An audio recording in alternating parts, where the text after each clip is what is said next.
What happens when country after country after country gets sick of Donald Trump's BS and begins to push back? Because we've been seeing a rapid restructuring of the global power dynamics over the past month or two, and none of it has been good for the United States. None of it has been going how Trump envisioned because countries aren't submitting. Maybe Canada played ball when he tried his tariff stunt during his first week in office, but now, as he continues to do these tariff stunts after stunts after stunts, Canada is punching back. This article reads, "How do you like the trade war now? Trump is furious that Canada won't take his tariffs lying down. Trump wanted a trade war with the world, and Americans are getting it good and hard." And I would say F around and find out, but the American people are the ones finding out after Trump Fs around on our behalf, and it only hurts our 401ks. It hurts the stock prices. It hurts the price of everything around us. But even beyond that, we'll talk more about the tariffs and the retaliatory tariffs that Canada put on overnight.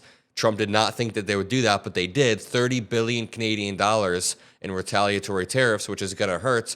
But even beyond that, Greenland just held an election, and we found out that Greenland's slow independence party won the election in results seen as a rejection of Trump's interference. Now, the party that secured the majority of the votes is the one that hardcore rejected all of Trump's advances and said, we do not want anything to do with the U.S. We want our own independence. We have our own vision for Greenland. So that's another country rejecting Trump. There's also this backfire effect that Trump keeps happening where he'll attack a leader, but that only increases the leader's popularity. For example, this says Zelensky's approval rating rises in Ukraine after Trump spat. Poll shows. And after the Oval Office spat that happened a little over a week ago, and then after everything that followed, Zelensky's approval rating only went up. So Trump is actually unifying other countries, our allies. People within Denmark and Greenland are unified.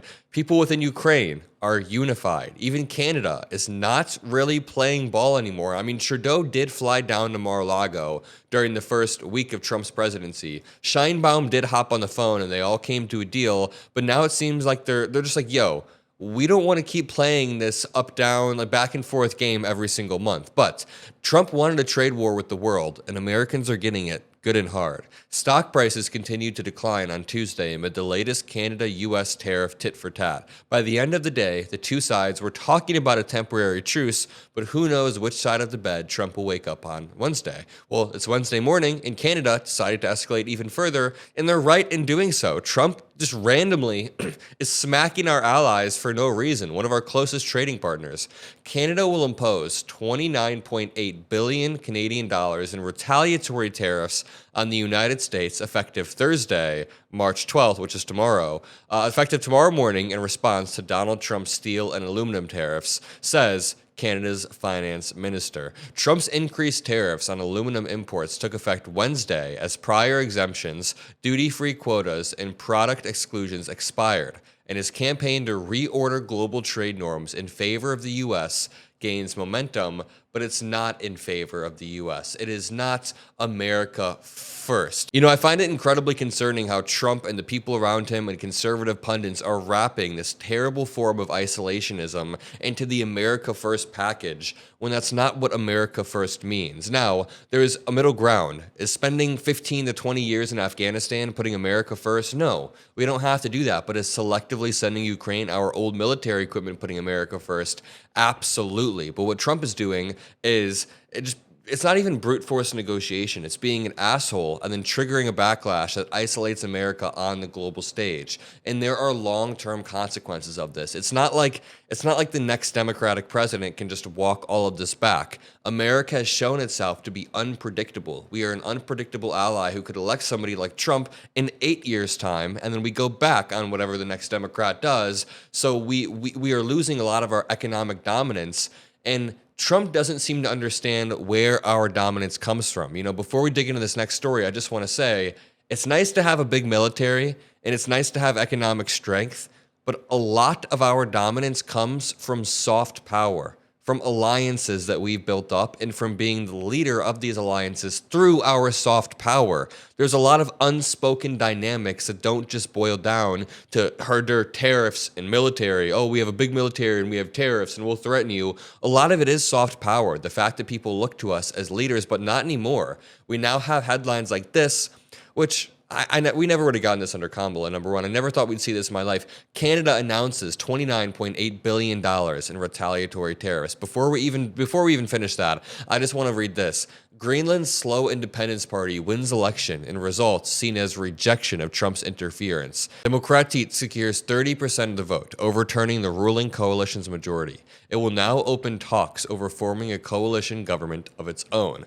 And read this. Greenland's center-right opposition party has won the most votes, an election that will be seen as a rejection of Donald Trump's interference in the island's politics. The Democratic Party won 30% of the vote. It favors a slow move towards independence from Denmark, but they don't want the U.S. to have anything to do with it, especially not Donald Trump. On the eve of the election, the party's leader has said the voters should use this election to warn the U.S. president not to meddle in their future. So he said, on the eve of the election, if you want to issue a rejection to the U.S. and to Donald Trump's advances, you vote for this party. This is the party that shows a rejection to the U.S. And then he said, quote, I hope it sends a clear message to him that we are not for sale. Quote, we don't want to be Americans. No, we don't want to be Danes. We want to be Greenlanders. We want our own independence in the future, and we want to build our own country by ourselves, not with his hope.